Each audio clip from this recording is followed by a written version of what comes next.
अस्सलाम वालेकुम, मैं हूं रिजवान अशरफ।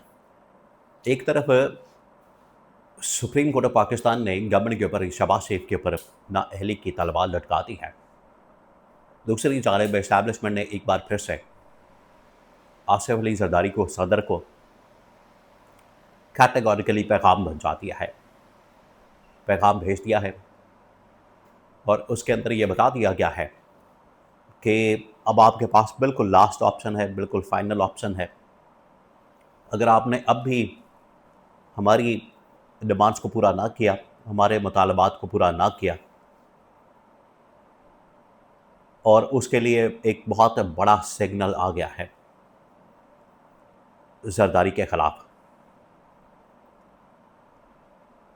उसमें ये बता दिया गया है कि जरदारी को घर भी भेजा जा सकता है, छुट्टी करवाई जा सकती है, मुआवजा भी किया जा सकता है, और इसके लिए मौजूदा गवर्नमेंट के साथ, पीटीआई के साथ बारगेन भी की जा रही है। इसके बारे में बहुत अहम तरीन मालूमात मेरे पास मौजूद है। 2-3 खबरें हैं। रावलपिंडी इस्लामाबाद के अंदर जो कुछ हो रहा है, उसके बाद हालात बड़ी तेज़ी के साथ बदलना शुरू हो गए हैं। पहली बात यह कि जो इस्लामाबाद के अंदर एक अफसोसनाक वाक़या पेश आया, अभी तक कोई उसकी ज़िम्मेदारी कबूल करने को तैयार। ये है पाकिस्तान की सूरत हाल, ये है पाकिस्तान के हुक्मरान अशराफिया और ये जो ऊपर बैठे हुए फॉर्म 47 के जाली हुक्मरान। किसी एक की जानिब से कोई दर्द भरा पैगाम भी नहीं दिया गया, इनके साथ हमदर्दी का इजहार भी नहीं किया गया। ये हालत है इन हुक्मरानों की। पूरी पाकिस्तानी कौम सोगवार है इस वाक़े के ऊपर। उनके ऊपर आप समझिए कि एक कैफियत तारी हो चुकी है अफसोस की। लेकिन ये जो हुक्मरान है, ये इसकी ज़िम्मेदारी कबूल करने को तैयार, और आज भी इनकी जानिब से यही राग अलापा जा रहा है कि हमारा तो कोई कसूर ही नहीं, ये फ़लाने का कसूर है, ये फ़लाने का कसूर है, ये दरवाजे का कसूर है, ये ताले का कसूर है, ये आग का कसूर है, ये फ़लानी चीज़ का कसूर है। कोई एक बंदा ज़िम्मेदारी लेने को तैयार नहीं, और ये है असल में सिस्टम की नाकामी और सिस्टम का फेलियर और सिस्टम का कोलैप्स, जिसको मोहसिन नकवी ने पॉइंट आउट किया। मोहसिन नकवी की जानिब से इसको हाईलाइट किया गया। इस वाक़े के बाद अब ये जो इतना बड़ा वाक़या पेश आ गया है, ये मेरे ख्याल से अलार्मिंग बेल है। ये एक अलार्म बेल बजा दिया गया है। अगर इस वाक़े के बाद भी हुकूमत को अक्ल नहीं आती, इस वाक़े के बाद भी अगर इस्टेब्लिशमेंट इनको घर नहीं भेजती, तो ये इनके लिए लम्हा फ़िक्रिया। इस्टेब्लिशमेंट को इस बात का भी अंदाज़ा हो गया कि वक्त गुज़रने के साथ साथ अवाम के अंदर, पब्लिक के अंदर जो इनकी मकबूलियत है, इनका जो इमेज है, इनका जो इम्प्रेशन है, दिन ब दिन गिरता चला जा रहा है। उनकी पॉपुलैरिटी का ग्राफ नीचे आ रहा है। और उसके लिए एक वाक़या जो कि सरहद यूनिवर्सिटी के अंदर पेश आया, वो काफ़ी है।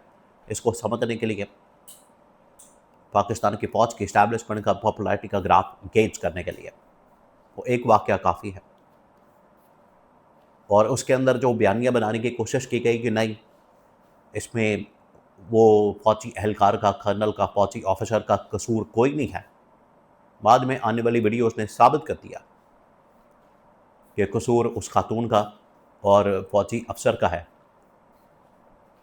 जिन्होंने यहाँ पर हंगामा आराई की, पिस्तौल निकाल ली और सीधी फायर करने की धमकी दी। बाद में हवाई फायरिंग की गई।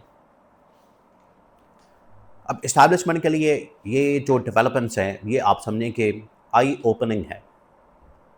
इससे कम से कम इन्हें अंदाज़ा हो जाना चाहिए कि मुल्क की हालात किस तरफ जा रहे हैं, मामलात किस तरफ जा रहे हैं। अभी भी अगर इंटरवीन ना किया गया और इक़दामात या बाकायदा एक्शन ना लिया गया, तो बड़ा मसला हो सकता है। अब प्रॉब्लम ये है कि इस्टेब्लिशमेंट तो ऑलरेडी बता चुकी है सिस्टम की ओवरहॉलिंग के लिए सबसे पहले जो रिप्लेसमेंट करनी है, चेंज करना है, वो करना है सदर को।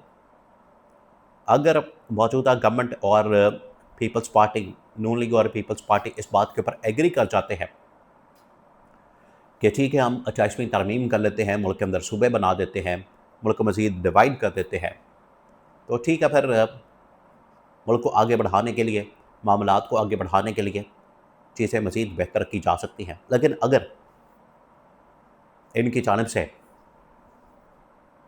मामलात को आगे नहीं बढ़ाया जाता, चीज़ें बेहतर नहीं की जाती और ये इस्टेब्लिशमेंट की डिमांड्स को पूरा नहीं करते, तो फिर आप समझिए कि पहला जो टारगेट होगा, पहला जो निशाना बनेगा, वो आसिफ जरदारी बनेगा, उसकी छुट्टी करवाई जाएगी। और देखें शहबाज शरीफ के ऊपर नाअहली की तलवार लटका दी गई है, आसिफ अली जरदारी के ख़िलाफ़ मुआख़ज़े की तलवार लटका दी गई है। और मुआख़ज़ा करने के लिए जो PTI की सपोर्ट दरकार है, PTI की जानिब से आप समझिए कि हिमायत दरकार है, वो अब इस्टेब्लिशमेंट के पास आ गई है।